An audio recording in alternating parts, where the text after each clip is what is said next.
get credit for that, and that's why you need to move on those fronts together. Good. Thank you, Mr. Secretary. Thank you, Mr. Chairman. Mr. Secretary, thank you for coming to the committee.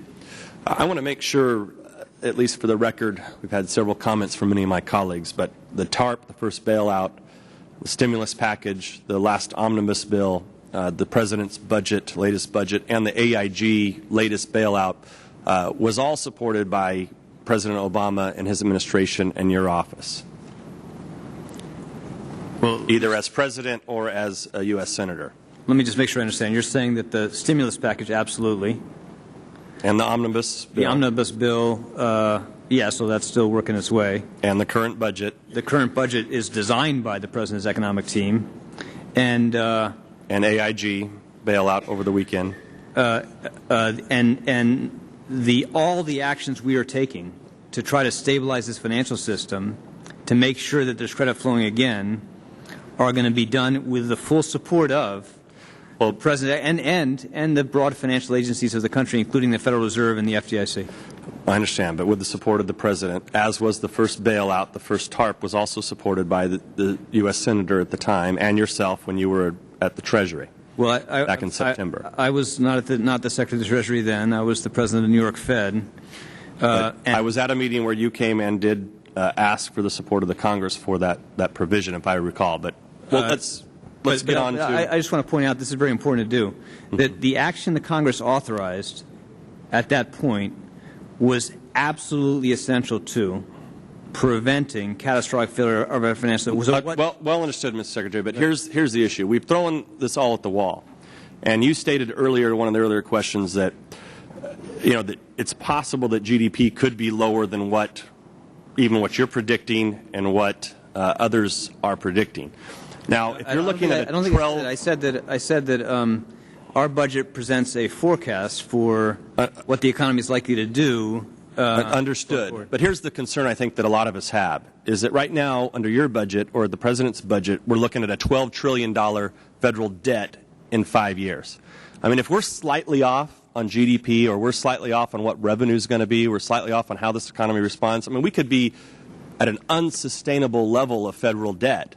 And I think that's the concern you're seeing. It's a legitimate concern from members of Congress here from both sides of the aisle that this level of debt is unsustainable in the long term. But, Congressman, you're absolutely right. But let's just remember where we're starting. We're starting, before anything happens, a $1.2 trillion deficit. We're starting with a set of costs. We're starting with about $6 or $7 trillion in debt, and we could be in the next 5 years at 12 or 14 trillion.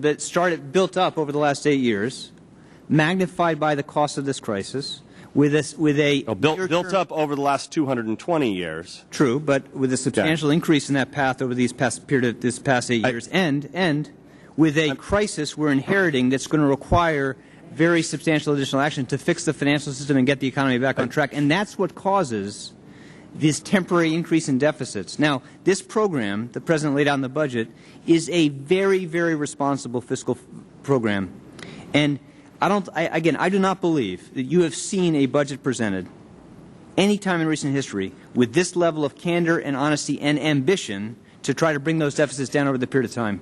And that is very important for us to do. But remember, the bulk of what you're referring to, overwhelming bulk, is the result of not just the accumulated policies of the last immediate period, but the damage caused by this recession and the cost that imposes on the economy as a whole. I understand. I just want to make sure, and I'll close with this, Mr. Secretary, that it's not a partisan attack on you when you hear some of us, including myself up here, saying that we are very concerned about where we're going to be at the level of federal debt in the next 5 years and whether or not that's sustainable or not. And a lot of that hinges on how successful the plans that you're putting out there are. And so far, the market's not responding well to these plans that have been put out there. That's our concern. It's a legitimate concern. It's not an attack. Congressman, I completely share your concern that it is absolutely important that we get this economy back on the track to growth and that we leave this economy, commit to bring this economy to the point where our deficits are at a sustainable level at the end of 5 years. That is really important, and that's what this budget does. And we need to do both together, as you said. And you're right that overwhelmingly it's important that we get the economy back on track, even though temporarily that does increase the deficits we're going to have to live with. But most of those deficits are driven by the inherited cost of the crisis. Well, thank you, Mr. Chairman. Thank you for indulging me with extended time. Thank you. Thank you, Mr. Chairman. Just